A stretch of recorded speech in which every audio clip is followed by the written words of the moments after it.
Bueno, el caso es que en Europa termina consolidándose esta larga tradición de manuales de comportamiento que establecían cómo la gente, y en especial las mujeres, como tú decías, María Emilia, nos debíamos comportar. ¿Sí o no que muchas de estas normas estaban teledirigidas a las mujeres? Cuéntanos de eso. Exacto, y ahí es donde viene el asunto espinoso y no tan chistoso, ¿no? Entonces, por lo menos a partir de la Baja Edad Media, uno empieza a encontrar una cantidad de manuales de comportamiento escritos, libritos, que dicen, bueno, así es como usted se tiene que comportar. Y lo chistoso es que muchos de estos manuales, y como ejemplo les traigo uno inglés, establecían que las mujeres, por ejemplo, debían evitar la vestimenta ostentosa, que debían ser silenciosas, modestas, y si no, pues podrían llegar a ser castigadas socialmente, ¿sí? Como que había un enfoque muy fuerte, uno empieza a ver, por lo menos en la Baja Edad Media, es decir, del siglo XIV para adelante, uno empieza a ver mucho que estos manuales se enfocan en controlar cómo las mujeres se están comportando. Y si no, pues son castigadas socialmente, ¿no? Se convierten en las parias, como que si usted como mujer habló mucho en una reunión, hermana, paila, las amigas no la van a voltear a mirar al día siguiente. Muchos de estos manuales también uno ve que le caen durísimo al chisme. Y hay una historia muy chévere, hay muchas historiadoras que han empezado a analizar la historia del chisme y sobre todo entre las mujeres y como el control sobre el chisme femenino, ¿no? Porque siempre dicen que las mujeres somos muy chismosas, cosa que es carreta porque yo no sé si ustedes se han dado cuenta, pero los hombres también. Pero el caso es que muchos de esos manuales son como que las mujeres no chismeen, no, mujeres chismosas repaila. Y eso tiene que ver también con una suerte de forma de control social sobre las mujeres, ¿no? Con limitar esa interacción femenina. Entonces eso termina es como reforzando esa estructura muy fuerte en el que los hombres son los que hablan, pero las mujeres no, los hombres son los que toman decisiones, pero las mujeres no, los hombres se pueden congregar en espacios públicos, pero las mujeres no. Y pues bueno, no me extiendo porque me gana el feminismo, pero... ¡Qué bien! Lo personal es político. Lo otro que también ocurre en estos manuales desde el principio es que también tratan de controlar a los hombres con las mujeres, porque los hombres siempre han sido manilargos con las mujeres. Entonces esto también se empieza a dar en estos manuales de tratar de controlar a los hombres para que respeten a las mujeres de cierta manera. Ok. Y entonces cuando los españoles llegaron a América, los manuales de comportamiento que redactaron y distribuyeron también tenían ese fuerte componente de control sobre las mujeres, ¿no? Pero en América estos manuales no solo sirvieron para controlar el comportamiento de las mujeres y consolidar el patriarcado en estas tierras, sino que también fueron clave para que la sociedad se dividiera en castas y estuviera muy jerarquizada. O sea, ahí vamos viendo cómo la sociedad colonial explica muchísimo de la idiosincrasia de la cultura actual de América Latina, ¿no? Totalmente. De hecho, en América los manuales establecían normas claras de conducta sobre cómo debía comportarse la gente y se diferenciaba la forma en la que debían actuar los indígenas y cómo debían actuar los españoles y los criollos. Finalmente, en últimas, estos manuales servían al propósito de establecer una sociedad súper jerarquizada y dividida en castas. Sí, hay una historiadora muy bacana que se llama Sonia Lipset Rivera, mega recomendada. Ella tiene un libro que se llama La creación del macho y analiza cómo se crean identidades masculinas en el México colonial a partir del siglo XV y analiza una cantidad de manuales de comportamiento muy interesantes porque esto se empieza a distribuir una cantidad por toda América, ¿no?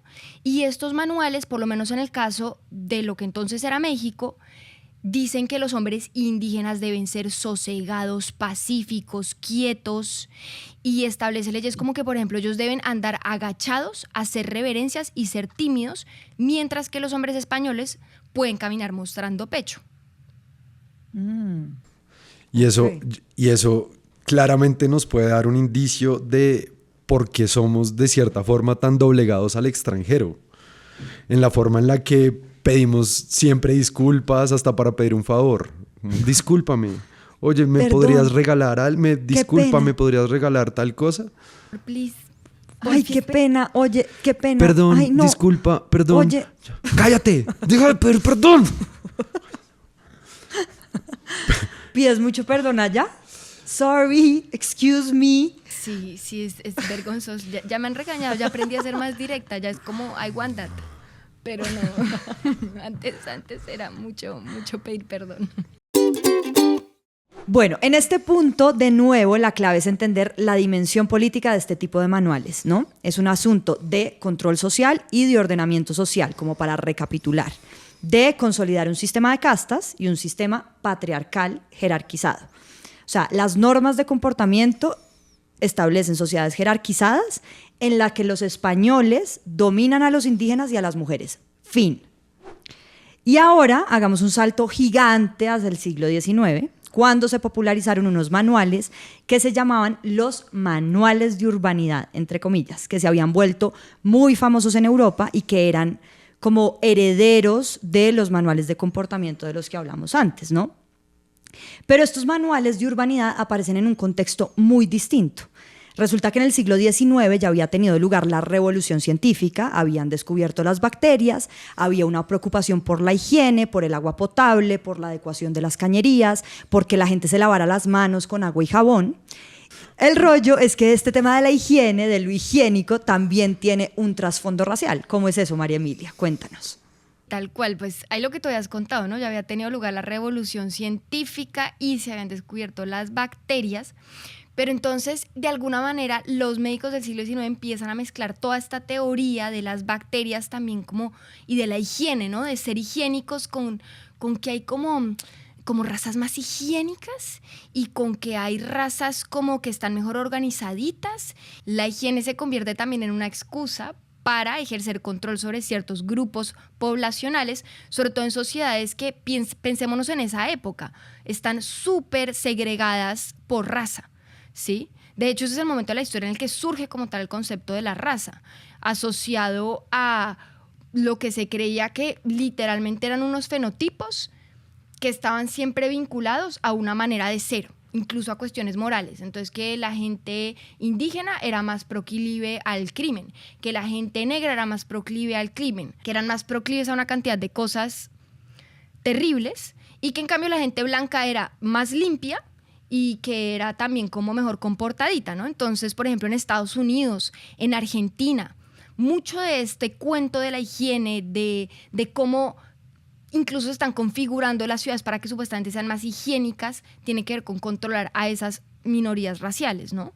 Era además muy amigo del darwinismo social, que eso fue pues una teoría espantosa también, que eso era ciencia de bata blanca, porque hoy en día, digamos, la gente que es muy fan de la ciencia dice que no, que eso no era ciencia. En esa época era considerada ciencia y era una teoría según la cual pues íbamos a ir evolucionando de ser negros a indígenas a blancos, y en el marco pues de esa evolución también podíamos darnos unas ayudaditas si adoptábamos ciertas costumbres de la gente blanca, ¿no? De la gente europea, de la gente del norte del mundo. Entonces, todo eso está como aglomerado, atado.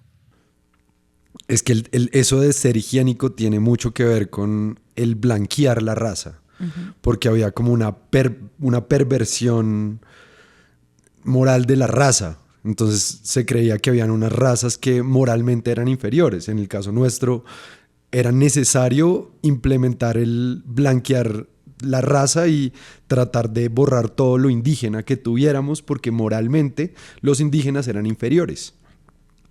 De ahí que en los siglos XIX y XX se le haya montado la guerra a la chicha, porque tomar cerveza era considerado más higiénico, en parte porque la cerveza era una bebida embotellada, no como la chicha que era fermentada, pero también porque era más chévere adoptar hábitos de consumo alemanes, porque los alemanes eran blancos y estaba bien hacerlo. De hecho, salieron libros como el de Miguel Jiménez López de Mesa, Nuestras razas decaen, en 1920. Y todo básicamente era que debíamos adoctrinar a la gente, ponerla a leer manuales, a ver si mejoramos por fin esta raza decadente que tenemos atrás. Y también es la época en la que Gaitán, cuando era alcalde de Bogotá, promueve eliminar todo lo que sea indígena. Llevar ruana, alpargata, tenemos que usar jabón a diario, tenemos que vestirnos a la europea para volvernos más higiénicos, entre comillas. Espero que te estés vistiendo a la europea, ¿no? Yo en este momento tengo alpargatas. Voy a hacerle María resistencia Emilia Ruana, a esto. Exacto. en Oxford.